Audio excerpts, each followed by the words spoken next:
ఇప్పుడు మనము కందిపప్పుతో గోంగూరతో మనము ఏటి గింజల పుల్లగూర చేసుకునే విధానం చూద్దాం. ఒక గ్లాసు కందిపప్పు తీసుకున్నాను.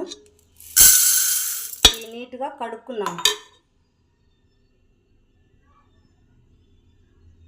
నీట్గా కడిగి పెట్టుకున్నాం కదా కందిపప్పు. నేను పచ్చిమిర్చి కడిగి వెచ్చనాను.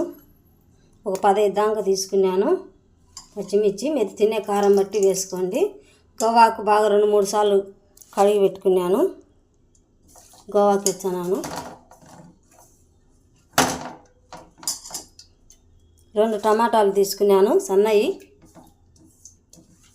అవి కూడా కడిగి తరిగి వేసినాను.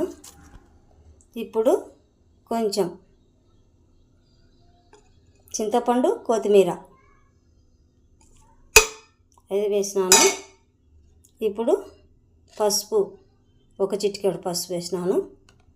ఇప్పుడు తగినన్ని నీళ్ళు,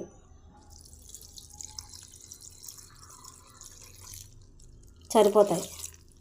ఈ గ్లాస్తో ఒక గ్లాసు నీళ్ళు పోసినాను. ఇప్పుడు పొయ్యి మీద పెట్టుకుందాము. స్టవ్ వెలిగించి 2 విజిల్ రానిచ్చాము. ఇది చాలా అంటే చాలా బాగుంటుంది. ఏటి గింజలు గోవాకుతో పుల్లగూర 2 విజిల్ రానిచ్చాము. బ్యాళ్ళు మెత్తగా పప్పు తిన్నా ఉడకకూడదు. అవి కొంచెం నెరిగే మాదిరిగా ఉండాలి కందిపప్పు. అందుకే 2 విజిల్ రానిచ్చాము అని చెప్తున్నాను. ఒక విజిల్ వచ్చింది.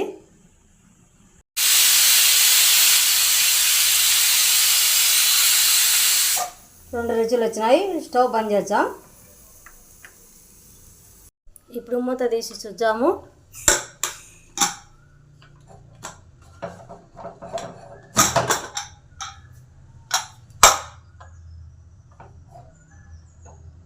ఇప్పుడు చక్కగా ఉడికింది. నీళ్ళు కొద్దిగానే ఉన్నాయి. ఆ నీళ్ళు ఇప్పుడు వంపేసుకుందాము.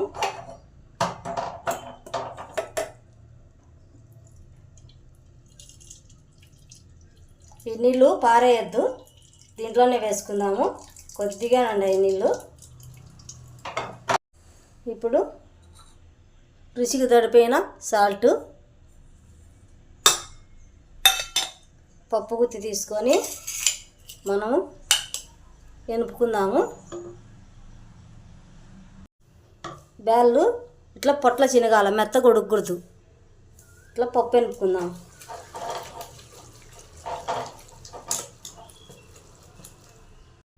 ఈ నీళ్ళు దీంట్లోనే పోసుకుందాము. వేసుకొని ఇట్లా ఎనుపుకుందాం. పప్పు ఎదిగిపోయింది. ఇప్పుడు తాలింపు పెట్టుకున్నాము. ఇప్పుడు కోపు పెట్టుకున్నామన్నాయి కదా. ఇప్పుడు ఆయిల్ పోసుకుందాం. చెరవ ఈటెక్కని. ఇప్పుడు ఆయిల్ పోసుకుందాము. చెరవ ఈటెక్కింది. 2 స్పూన్ల ఆయిల్, కొంచెం మెచ్చ.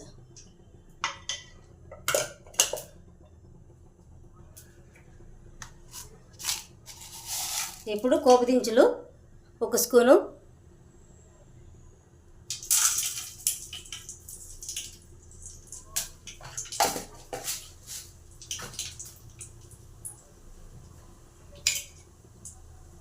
ఇప్పుడు 6-7 పాయలు తెల్లవాయలు, ఒట్టి మిరపకాయ. తెల్లవాయలు పాలుగొట్టుకొని పెట్టుకున్నాను. ఇప్పుడు తెల్లవాయ వేసాను. తెల్లవాయ వేసిన. ఇప్పుడు ఒట్టి మిరపకాయ. ఇప్పుడు కలుపుకుందాము.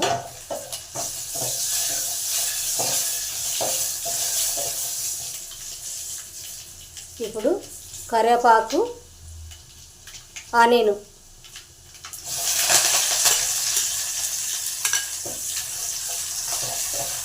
ఈ కొంచెం ఎర్రగా ఏగనిచ్చాము. ఇప్పుడు కోపు ఎర్రగా ఏగింది కదా. ఇప్పుడు పప్పు పోసుకుందాము.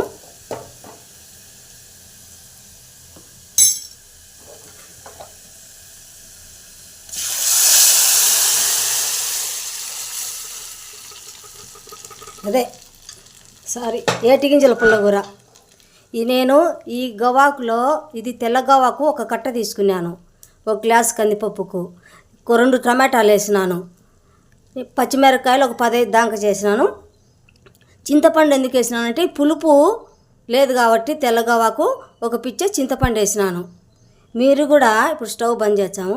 మీరు కూడా ఇలా చేసుకొని ఏటి గింజల పుల్లగూర ఎలా ఉందో తిని నాకు కామెంట్ పెట్టండి, లైక్ చేయండి, షేర్ చేయండి, సబ్స్క్రైబ్ చేసుకోండి ఫ్రెండ్స్. చాలా అంటే చాలా బాగుంటుంది. నేను తెల్లగవాకు తీసుకున్నాను, ఎర్రగవాకు లేక. మీరు ఎర్రగవాకు తీసుకొని మీరు చింతపండు వేయకోకుండా ఒక టమాటో పండు కానీ 2 టమాటో పండ్లు కానీ పెట్టుకొని గవాకులో ఏటి గింజల పుల్లగూర బ్యాళ్ళు ఉడుక్కోకుండా ఇట్లా చేసుకొని తినండి. సూపర్ అంటే సూపర్. నేను ఉప్పు వేసినాను. మీ వీడియోలో కనపడిందో లేదో నాకు తెలియదు, నేను చూసుకోలే. రుచిదడిగా ఉప్పు వేసుకోండి. బ్యాళ్ళు ఉడకబెట్టి చేస్తే మెత్తగా దాన్ని గవాకు పప్పు అంటారు. బ్యాళ్ళు ఉడుక్కోకుండా చేస్తే దాన్ని ఏటి గింజల పుల్లగూర అంటారు. ఇది పూర్వకాలం వంట అండి, ఇప్పుడు వంట కాదు.